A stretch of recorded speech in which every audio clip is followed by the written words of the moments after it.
Welcome to day 5 of the July Junk Journal Challenge. If you're new here, I'm Garjana, and every weekday this month I'm creating a journal page inspired by the daily prompts from Leigh over at Leigh Creates. Each video is a mix of craft, reflection and gentle storytelling from the lens of both a psychotherapist and a lifelong paper lover.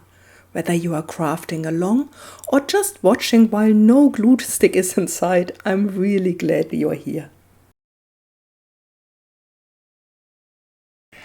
Today's prompt is tag, and honestly this page didn't come together quickly. I cut out, I think, half an hour before. You can see these little tags in the back and some snippets on the left, and honestly I started and stopped more times than I care to admit.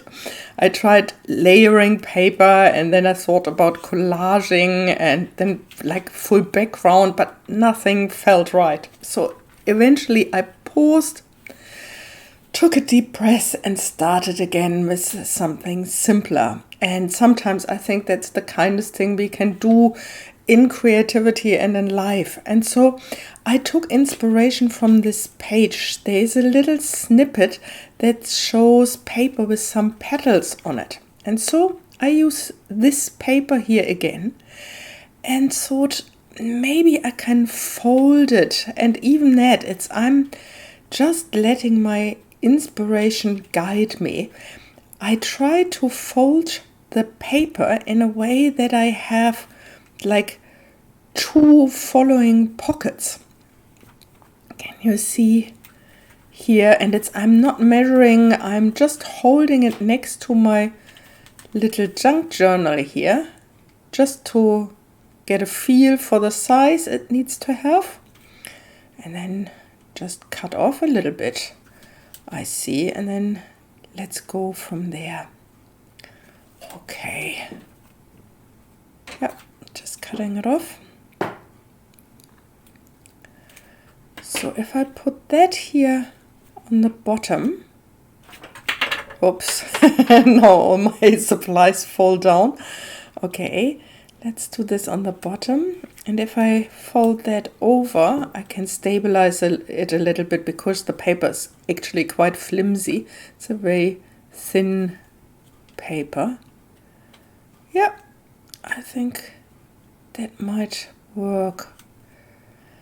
I find sometimes on some days it's just flowing and it's just easy going, and today I find it a little bit more difficult to make up my mind. Maybe after 5 prompts, that's prompt number 5, there's a little bit of a fatigue. But here, can you see there's a pocket and then there's a pocket in the back. So my plan is to have 3 little tags with little messages. Okay, let's talk about tags. I love tags. They are like little sticky notes in the journaling world. I find it but a little bit cuter when they are also tiny, and we can do so many things with it, and far less reminders on to-do lists that I usually have on sticky notes. But there's something about the size that makes them feel doable, like they are not too big, not too serious, just enough space for a thought or a moment, or as I'm doing today, a little pep talk. Because here's my plan. I'm making a few tags to slip into these little pockets on this page, little notes to my future self, like tiny encouragements that say, hey, you are okay, keep going. So while I'm gluing down the sides here to stabilize my pocket construction, so I think there would have been an easier way. But while I'm doing this, I'm thinking about what I want to hear on a day when I feel overwhelmed or uncertain. Something better than just push through. It's like something honest, something kind, something that helps me to come back to myself and to feel grounded.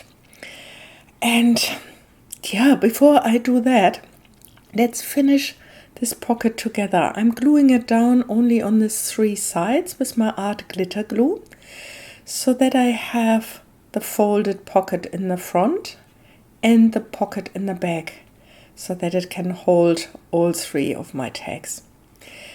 And as with the other pages, I'm gluing again down the number of the day and the prompt tag for today.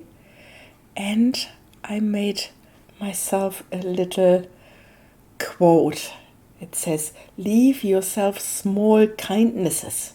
They are like little snacks for your soul." And on days like today, where nothing really wants to work out properly, I really appreciate some kindness towards myself. So far, I have written "love you lots" and "you have done your best." And I'm writing now something just simple, like "good to see you, my love." Like as if there's another person that speaks kindly to me and that is happy to see me. Because the truth is, we are always with ourselves. So it's good if we are our best friend and if we are really care for ourselves in this love and kind way. For a lot of people, it can sound strange, like it's like I'm not 2 people or so, but I think about us often that we have so many different parts inside of us, and there are young parts and older parts, and sometimes parts that need a little bit of encouragement, while other parts can give us the encouragement. I don't know if it makes sense. I hope it does. If it makes sense to you, please leave me a little note in the comments or ask a question. If you said, I didn't get it, Garjana, can you explain a little bit more? Okay. I don't know about you, but I respond surprisingly well to emotional supportive craft supplies. And here's the thing. Future me is going to need this, not just on bad days, but on ordinary ones. When she's caught in an email or second guessing herself or folding laundry in the middle of the night. These tags can be like little anchors. So tiny truths I can come back to when everything else feels like noise. And while I'm deciding how I would like to decorate my little tags, I'm thinking this is the kind of practice that makes my journaling feel more like a hobby. It becomes more like a conversation between who I am today and who I might be in a week or a year even. Sometimes I think we can't see our progress while we are in it. But these little papers or these little tags say, you've been here before, keep going, you're still here, and that's enough. So if you are journaling along today, here's a gentle idea. Write down the phrase you most need to hear this week. Not for anyone else, just for you. What would you love to be reminded of on a hard day? What kindness are you willing to leave behind for the next version of yourself? It doesn't have to be profound. It can be simple, human, honest. You are allowed to leave notes for yourself. Notes that say, I see you. I believe in you. You are not alone. Take this little note, tuck it into a pocket in your journal, and let it surprise you at a later point. So, if today's tag helped you slow down or soften a little, let me know. Please drop your go-to gentle reminder in the comments. What's one phrase you wish someone told you more often? And if you made a tag today, tell me what it says. I'd love to hear your quiet truths. Okay. These are the last final bits and pieces here. A little bit of ribbon at the top And like before, a little bit of cheesecloth just to finish off this little tags. After the beginning was a little bit difficult, I enjoy how they turned out. Here they are. Alright, today's page is officially tiny again, and now all my tags are falling out here. Kind and quietly powerful. I will be back tomorrow with more scraps, stories, and soft encouragement. Until then, keep making space for yourself, even in these small ways, because future you is out there and she is going to be grateful you took the time to write something kind today. So, see you tomorrow.